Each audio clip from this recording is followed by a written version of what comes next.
Today, we're going to try and get inside one of the greatest minds of our time, Stephen Hawking. We're going to explore his vision for the entire universe, our own future, and what his unbelievable life can teach us about the real power of the human mind. Let's do this. This quote from Neil deGrasse Tyson, man, it just hits the nail on the head, doesn't it? It perfectly sets the stage for everything we're about to talk about.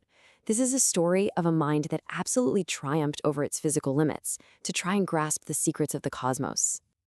All right, so before we dive into black holes and the Big Bang, let's just start with the man himself. Who was Stephen Hawking when he wasn't completely revolutionizing physics? I love this because it just gives you a perfect snapshot of his personality. When someone asked him for his favorites, his answers were pizza and the equation for black hole entropy, an equation, by the way, that he discovered. I mean, that's the guy in a nutshell, totally grounded in everyday life, but with his mind constantly wandering on a cosmic scale. And his mind had to be just unbelievably powerful because for most of his life, his body was slowly being paralyzed by ALS. He ended up communicating using this tiny sensor that could read twitches in his cheek to pick letters on a screen. Just stop and think about that for a second. Entire scientific papers, best-selling books, and theories that changed the world all built one single character at a time. But even though he was physically confined, his spirit for adventure was just unstoppable. He actually flew on a zero-gravity plane, and this quote just captures the pure, absolute joy he felt experiencing a tiny piece of the universe he spent his whole life studying.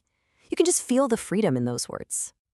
Okay, so now that we have a sense of the man, let's turn to the universe he was so obsessed with. How did this incredible mind even begin to tackle the biggest questions in all of existence? Let's get into the heart of his work, the secrets of the universe. I mean, this is the ultimate question, right? It sounds so simple, but it pushes right up against the very limits of physics and how we even think about time. So what did Hawking have to say about it? And his answer? Whoa. It was as direct as it was completely mind-bending. Nothing. Not empty space, not a void, just nothing. To Hawking, asking what came before the Big Bang was just the wrong way to think about it. So how on earth did he get there? He did it using a pretty wild concept called imaginary time. And no, that doesn't mean pretend time or anything like that. It's a really powerful mathematical trick where you treat time as if it were just another dimension of space, like length or width or height. This amazing tool let him describe the universe's origin in a totally new way. This is his famous no-boundary proposal, and he came up with a great analogy for it. Okay, so first, picture the entire history of our universe as the surface of a globe, like the Earth. Now, in this picture, the Big Bang isn't an explosion that happens somewhere. It is the starting point, kind of like the South Pole. So here's the kicker. You can't go south of the South Pole, right? The question itself makes no sense. And his conclusion? In exactly the same way, there was nothing before the Big Bang. Time itself didn't exist yet. The universe, well, it just began. So, after tackling the beginning of time, Hawking turned his attention to these cosmic monsters where time seems to end, black holes. And here, he made this absolute game-changing discovery.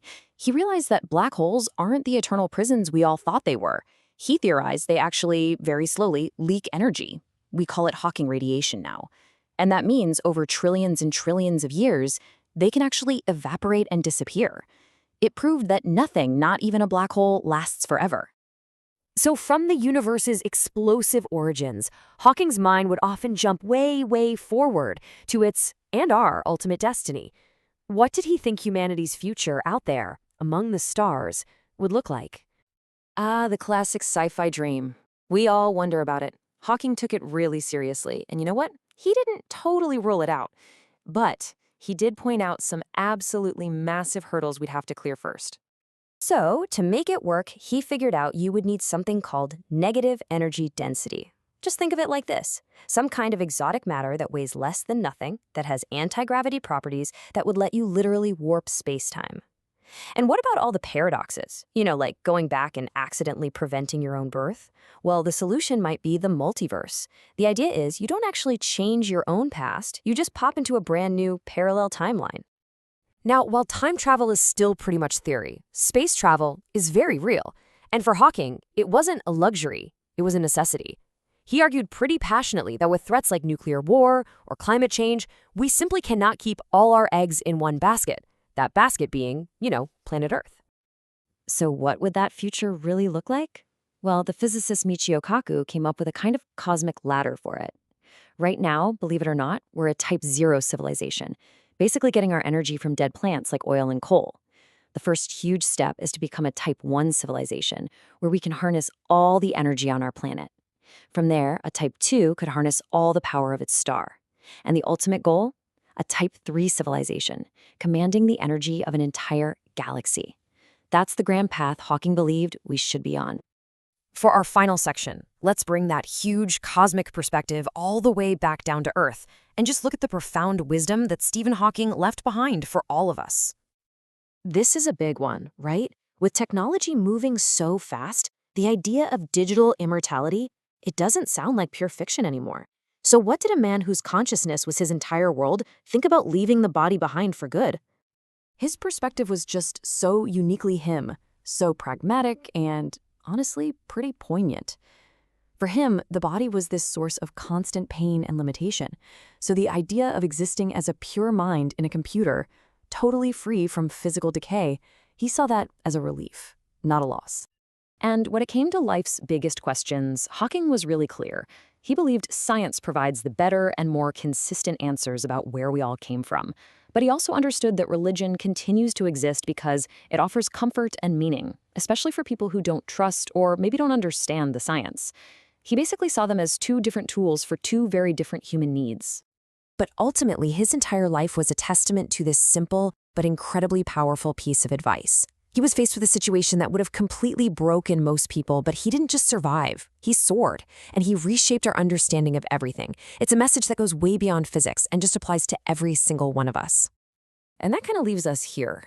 When you look at the life of Stephen Hawking, a man who journeyed to the beginning of time and to the edge of black holes without ever leaving his chair, you just have to ask yourself, if his mind could do all of that, what is the real potential locked inside each of us?